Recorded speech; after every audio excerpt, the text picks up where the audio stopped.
Los Beatles eran una banda, fueron un fenómeno porque tuvieron una llegada emocional a la gente.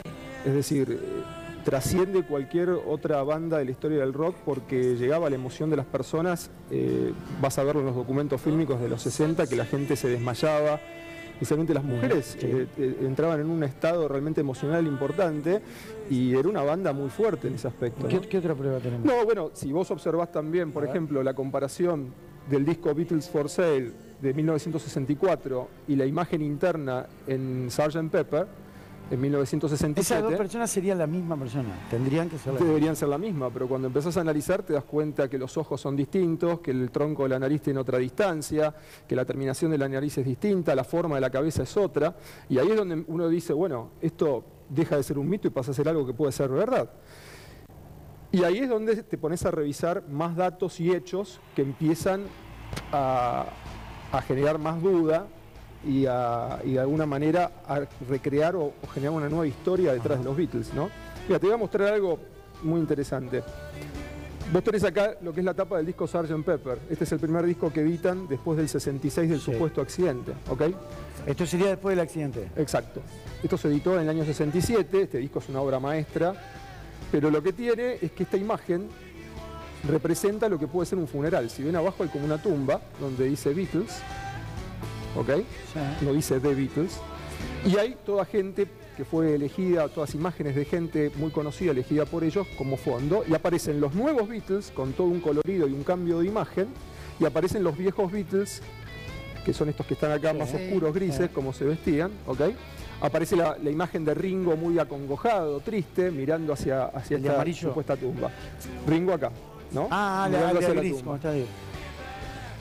Y después tenés a los nuevos Beatles. Obviamente ya acá se empiezan a ver diferencias entre este Paul McCartney, ¿ok? Sí. Que es el nuevo que aparece, y el Paul McCartney que conocemos hasta el año 66. Ahora, este disco tiene muchos mensajes. Uno de los mensajes más contundentes es lo que sucede con la frase Lonely Hearts que aparece en el bombo. Ya el título es raro, ¿no? Sgt. Pepper and the Lonely Hearts Club Band. El Sargento Pimienta y el club de la banda de los corazones solitarios. ¿Por qué corazones solitarios? ¿Qué es lo que pasó?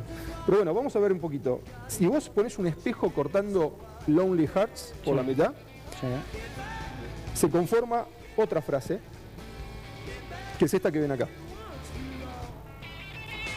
¿Ok? Esto es muy conocido. ¿Y vos qué tenés acá? Tenés un palito, la palabra one, que en inglés es uno, otro palito, una X, y después claramente dice he died, él murió. ¿Ok?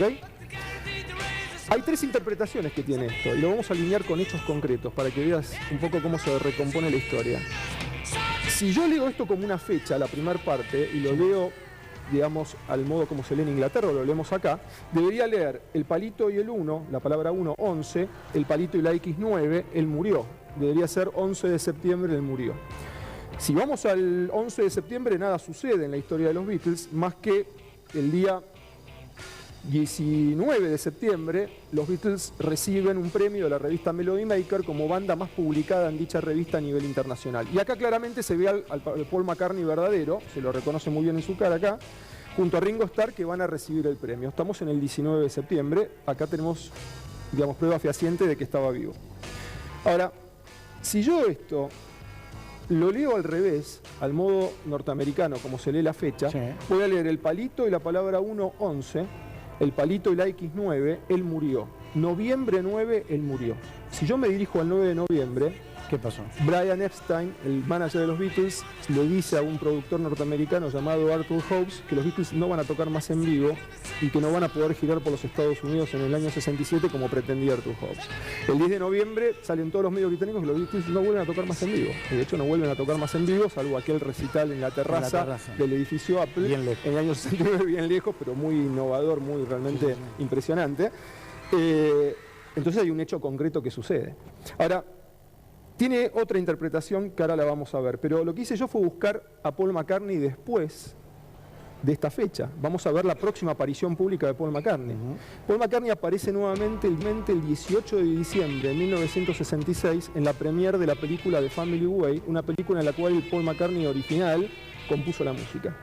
Cuando buscas la foto de la premiere, te encontrás con esta imagen. obviamente no es el mismo Paul McCartney.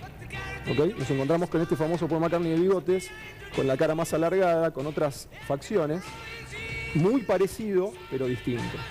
Entonces ahí está el quiebre, está el corte, en donde comparás a este Paul McCartney con el otro, y te das cuenta, acá está el verdadero, te das cuenta que no son la misma persona. ¿Ok? Es terrible, pero va teniendo toda una explicación. O sea, vos estás convencido de eso. Más que convencido, son los hechos que fui revisando, fui verificando con los documentos fílmicos. Hoy podés hacer algo que en aquel 69 no se podía, que es disponer de una herramienta como YouTube en la web y encontrar... Una tecnología mucho más avanzada. Claro, y podés comparar documentos fílmicos. Ahora, yo lo que veo es, yo lo que pienso es que suertudos, ¿no? Sí. Porque encontraron una persona, digo, que es un caso único. Era muy parecida y además talentosa. Talentosa, zurdo. Es lo que le quita veracidad al mito, aparte de otras cuestiones. Lo talentoso que es este Paul McCartney. Bueno, lo que pasa es que tenés que ir a ver quién es. Entonces a la otra parte. Primero determinar, ¿es el mismo o no es el mismo? Después investigar quién es. Y ahí está la parte interesante. ¿No? Antes de ir a eso, una preguntita nada más. ¿Cuándo vendría a ser el accidente en el que supuestamente muere Paul McCartney? Supuestamente, por lo que aparece en ese mensaje, si lo interpretamos de esa forma, el 9 de noviembre de 1966. Bien. A ver, me interesa lo que viene ahora. ¿Quién es supuestamente? ¿Quién es supuestamente? Hubo muchas versiones de quién podía ser, obviamente muy alejadas de la realidad, porque en realidad, para saber la verdad, tenés que quedarte en los propios datos e información que dan los propios Beatles a lo largo de su discografía desde Sgt. Pepper en adelante. Y ahí podés reconstruir la historia. Inventar algo te lleva y te desvía. Donde te basás en los datos concretos que ellos manifestaron, empezás a encontrar la verdad. Ajá.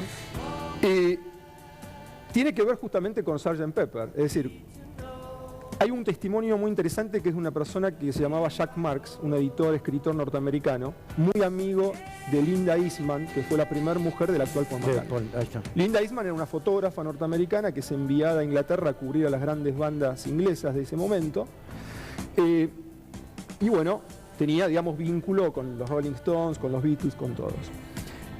Cuando surge esta versión en el año 69, Jack Marks escribe una nota en el diario New York Times, que está publicada, fue por octubre, noviembre del 69, se la puede encontrar la nota, en donde cuenta una historia bastante interesante. A él lo van a ver y le preguntan, ¿es verdad esto? Sí. En ese momento fue un furor, lo fueron a buscar, a ver si realmente estaba muerto o no. Y él cuenta una historia muy interesante. Él dice que es invitado a una fiesta en el año 67, a la cual concurre con Linda Eastman. Este Paul McCartney, que nosotros vimos el otro día. Exactamente. Sí. Que va a esa fiesta y que se le acerca un allegado de los Beatles y que le dice, esa persona que estás viendo no es el verdadero Paul McCartney, es un doble. Es un músico que toca el bajo, la guitarra, el piano, es muy talentoso y que aparte es compositor y se unió al grupo tras la muerte de Paul McCartney. Él dice, yo conocía la historia, la había escuchado, pero no lo creía. Le dice, mira, te voy a dar un dato. Vas a ver que la novia oficial de Paul McCartney, que era Jane Asher, una actriz británica, lo va a dejar. Lo va a dejar porque está pactado que lo deje, está haciendo una fachada para que no se detecte, digamos, el reemplazo. Bueno, el tipo dice, macabro aniversario, noviembre de 1968, ella lo deja, rompe la relación, nunca habló del tema, nunca dio ningún tipo de entrevista acerca de Paul McCartney. Y el 30%. Y es como que corrobora que algo raro había. El 30% de la regalía. Bueno, aparte. No, para que no hable, ¿no? Bueno, hay que ver las cuestiones económicas, ¿no? Pero el otro tema que dice es, cuando se casa con Linda, le manda una carta diciéndole, te felicito quien quiera que seas. Él lo escribe. Y después cierra la nota diciendo, rest in peace Paul McCartney, descanse en paz Paul McCartney. Terrible, un testimonio interesantísimo para interpretarlo. Pero ¿a qué lleva eso? A que obviamente era un músico, no hay duda, porque es un talento. ¿Okay? Y por eso es el quinto Beatle. No hace ni playback ni nada que se le parezca. No, es un talentoso compositor y músico. Y ahí en esa época, entre el 64 y el 65, existió una banda que se llamaba Billy Pepper and the Pepperpots, ¿okay? Que era liderada por Billy Pepper, que es este personaje. Y ahí es donde viene la conexión con Sgt. Pepper and the Lonely Hearts Club Band. Ahora, obviamente era alguien del medio musical británico conocido. Yo creo que ahí George Martin, que era el productor de ellos, lo conocía y tenía información de él. Y ahí es donde se introduce esta persona. Ahora, yo no creo que haya sido una decisión exclusiva de los Beatles. Manager. Yo creo que hay una cuestión de poder político. ¿Sí? De poder político. ¿Y por qué? Porque hay que entender ahí lo que significaban los Beatles en los 60, que es lo que hablábamos antes, la llegada emocional que tenía la gente. Yo me remito a un hecho muy interesante que es Orson Welles. Ustedes recordarán la ficción de radio La Guerra de los Mundos, donde en los años 30 hace esta ficción, la gente lo cree, sale la gente con rifles a la calle, a las estaciones de policía, hay gente que estuvo a punto de suicidarse, y era una ficción que hablaba de una invasión de otros mundos, una cosa, una locura.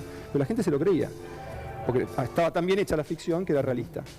Bueno, a partir de ahí, obviamente desde el poder político, creo yo que hubo una cuestión de filtrar cómo llega la información a la sociedad, porque se puede generar un descontrol. Sí, por supuesto. Y yo creo que este caso entra en ese contexto, ¿no? Es decir, en ese momento de los 60, que los Beatles tenían tanta popularidad y tanta llegada, como dijimos, emocional a la gente, anunciar la muerte fatal de Paul McCartney... Yo no sé por qué, pero a mí este tipo de manipulación masiva me suena a dictadura. Entonces, que yo sé que las dictaduras lo han hecho, ¿no? Hasta con campeonatos del mundo.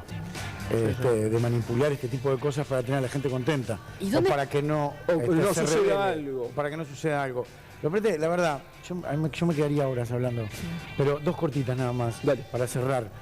Tu interés porque es, más que nada porque sos maníaco, porque te gusta esto, o simplemente investigando te encontraste con todo esto y dijiste voy a escribir un libro. Un poco lo segundo, ¿no? Ajá. Me apasionó el tema, me lo encontré, lo conocía de niño, pero es como que lo encontré de vuelta, lo revisé de grande, me apasionó y lo largué. ¿Este es el libro? Este es el libro. Déjamelo ver, acá está. El quinto Beatles. El quinto Beatle, Paul is dead. Ahí va, Paul ha muerto. Paul está muerto, el quinto Beatle. Bueno, está acá, ¿no? En Uruguay está. No, lo podés bajar por Amazon, digamos, vía electrónica. Ahí está, por Amazon, vía electrónica. Le voy a pedir a Enzo, porque yo soy un turro. Y si no, en la página de Facebook, el quinto Beatle, Paul is dead, pueden ingresar y verlo. Muchísimas gracias por venir. No, por favor. La otra, una teoría cortita que tenía, me dice, seguro que en esa época no estábamos tan avanzados quirúrgica, en el tema de la cirugía. Claro. Quizás el cambio de cara, ¿no? La nariz de todo, es muy buena pregunta. Puede ser debido al accidente. No, pero es buena pregunta porque en el mito originalmente se hablaba de que era una persona que le habían hecho una cirugía para parecerlo. Vos agarrás el video Paperback Writer, que es de principios del 66, y está el verdadero Paul McCartney, y agarrás el video Strawberry Fields Forever, que es del 67, te vas a dar cuenta enseguida las diferencias, aparte de muchos mensajes que hay, pero bueno. ¿Qué es lo del cigarrillo? Hay primeros planos donde podés corroborar, y yo lo vi con un cirujano plástico, que el tipo no tiene hasta ese momento cirugías. Es decir, es la cara realmente de él, es muy parecido, no es igual, es muy parecido. E incluso el color de los ojos es distinto, hay varias cuestiones que se pueden detectar. ¿Y dónde estaría el cuerpo? Tema del cigarrillo. Hay una prueba que es donde tiene un cigarrillo en la mano, eso. No, eso no, porque los documentos fílmicos. En los documentos fílmicos el verdadero Paul McCartney agarraba el cigarrillo con una mano o la otra, con lo cual no es un elemento, no es una evidencia. Te aprecio, muchas gracias. No, por favor. No, me interesa. Te juro que me quedaría. ¿El cuerpo? ¿Dónde está el cuerpo del Beatle del que pero murió? Si sustituyeron un Beatle, el cuerpo debe estar. Y no se sabe. No se sabe. En algún cementerio debe